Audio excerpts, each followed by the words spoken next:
Bonjour à tous, j'espère que vous êtes en forme. On se retrouve aujourd'hui pour une nouvelle vidéo. Alors on va réaliser une bûche de Noël. Elle est composée d'une génoise, d'une ganache chocolat au lait pralinée et d'un sirop à la clémentine. On va commencer tout de suite par la ganache chocolat au lait pralinée.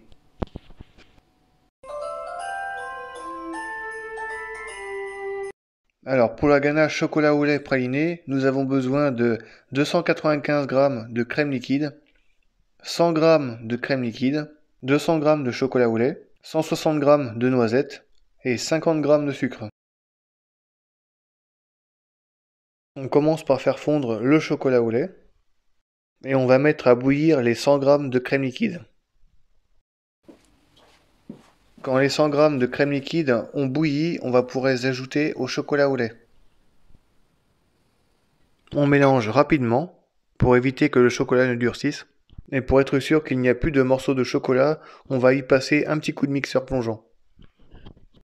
Et pour finir la ganache, on va ajouter les 295 g de crème liquide et on met un petit coup de mixeur plongeant pour terminer. On filme au contact et on réserve au réfrigérateur. On va passer au praliné, on va mettre les 160 g de noisettes à torréfier 10 minutes dans le four à 180 degrés.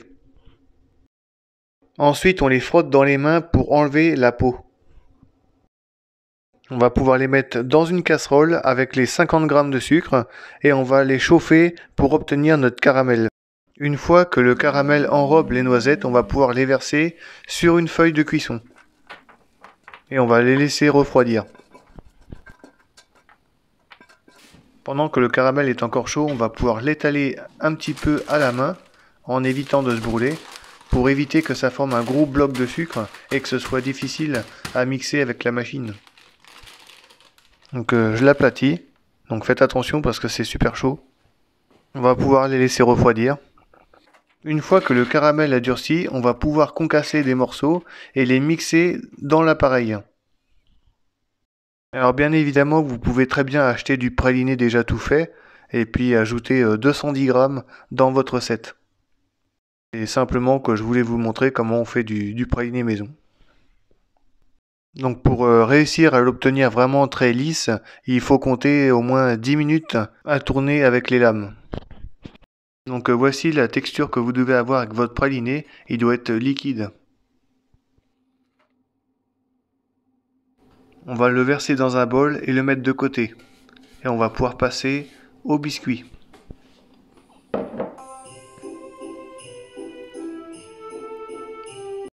Alors pour la génoise, il nous faut 150 g d'œufs, 40 g de sucre et 40 g de farine.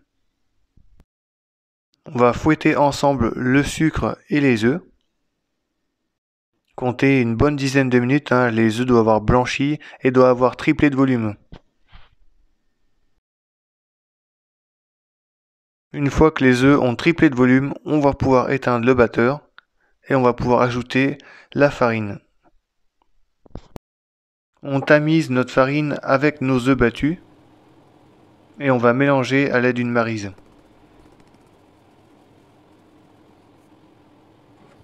On mélange délicatement en allant bien dans le fond du bol. Parce que le souci de mal mélanger, c'est que vous allez avoir des morceaux de farine dans votre gâteau et ça va pas être terrible au goût. Une fois que la génoise est prête, on va pouvoir l'adresser sur une plaque. Donc comptez 30 cm sur à peu près 24 cm. Pour la cuisson, comptez 7 minutes à 180 degrés.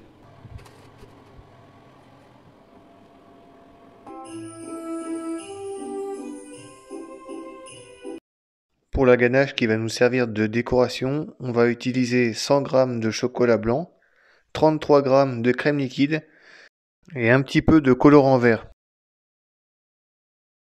Alors la recette est super simple, on va chauffer notre chocolat blanc, donc on va le faire fondre, on mélange. On va également chauffer notre crème liquide pour qu'elle bout et une fois que la crème liquide bout, on la verse sur le chocolat blanc fondu. On mélange rapidement pour éviter que le chocolat blanc ne durcisse et qu'il se forme des morceaux. Quand la ganache est bien mélangée, on va pouvoir la filmer au contact et on la met au réfrigérateur.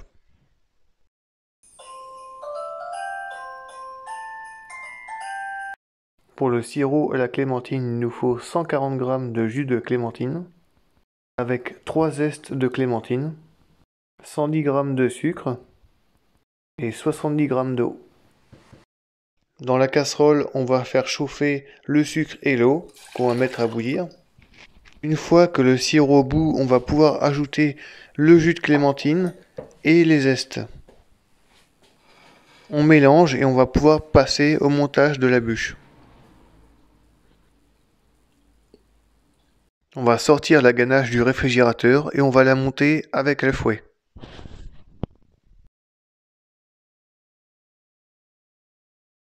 Une fois que la ganache est bien montée, on va pouvoir y ajouter le praliné.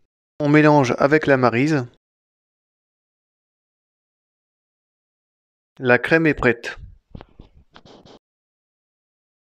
On prend la casserole de sirop et on va imbiber notre génoise.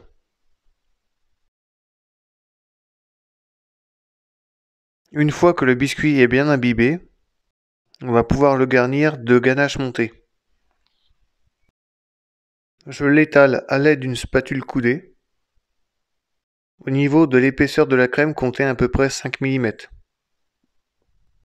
Alors avant de mettre de la ganache montée sur votre biscuit, assurez-vous que le sirop a bien refroidi parce que si vous mettez votre ganache montée et puis que le biscuit est chaud, ça va fondre, donc ça va pas le faire. Donc attendez un petit peu que ça refroidisse.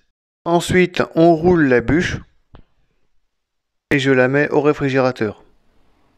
30 minutes après, je prends ma bûche et je vais couper les extrémités que je vais mettre de côté. Ensuite, je prends la ganache montée et je vais pouvoir la dresser sur ma bûche.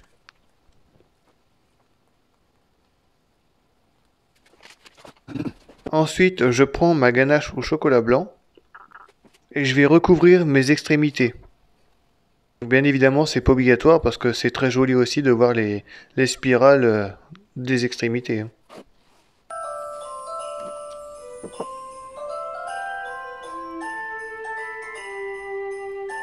Après, pour donner un effet bois, je mets un petit coup de fourchette tout le long de ma bûche.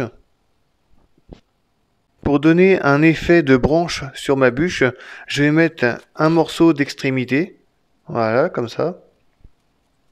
Tout autour, je vais recouvrir avec de la ganache montée que je vais donner un coup de fourchette pour donner un effet bois. Et ensuite, par-dessus, je vais mettre un petit peu de ganache chocolat blanc.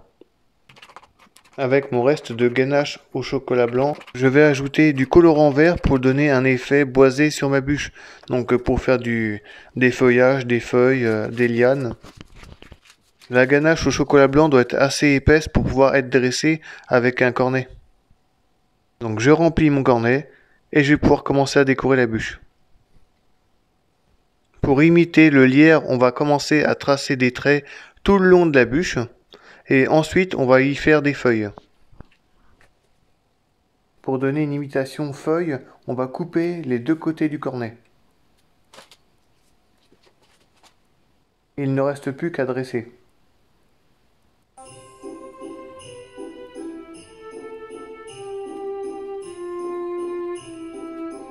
Pour terminer la décoration, libre cours à votre imagination, hein.